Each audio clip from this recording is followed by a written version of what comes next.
যারা ভূমিদস্যু তারা জাতির শত্রু। আমাদের সরকারের স্পষ্ট নির্দেশনা আছে তাদের হাত থেকে সকল সম্পদ রক্ষা করা এবং জনগণের বিষয়ে ব্যবস্থা নেওয়া। যমুনা এবং ফুরার সাগর বেষ্টিত একটি এলাকা। এই এলাকায় নদী বেষ্টিত হওয়ার কারণে এক শ্রেণীর ভূমিদস্যু এবং বালু খেকো যারা অবৈধভাবে নদীর থেকে বালু উত্তোলনের ফলে বর্ষার সময় এই অঞ্চলের পাড়গুলো ভেঙে গ্রাম বাড়িঘর বিলীন হয়ে যায় এবং এই ক্ষেত্রে স্থানীয় প্রশাসনের অসাধু কিছু কর্মকর্তাদের সহযোগিতা থাকে।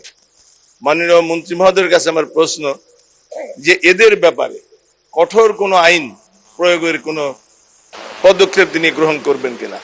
ধন্যবাদ মাননীয় স্পিকার। মাননীয় মন্ত্রী। মাননীয় স্পিকার, আপনাকে ধন্যবাদ। আমাদের মাননীয় সংসদ সদস্য আমাদের গর্ব, তিনি অত্যন্ত জনপ্রিয় এবং বারবারই নির্বাচিত হন।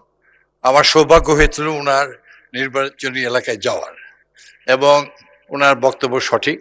আমরা নতুন করে চেষ্টা করছি যে এই এলাকাটির ভূমি ব্যবস্থাপনায় এবং যে ত্রুটি ছিল অতীতে সেগুলোকে আমরা ঠিক করে এবং মাননীয় সংসদ সদস্যের সঙ্গে আলোচনা করে আমরা প্রকৃত ব্যবস্থা নিব।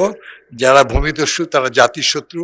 আমাদের সরকারের স্পষ্ট নির্দেশনা আছে তাদের হাত থেকে সকল সম্পদ রক্ষা করা এবং জনগণের বিষয়ে ব্যবস্থা নেওয়া।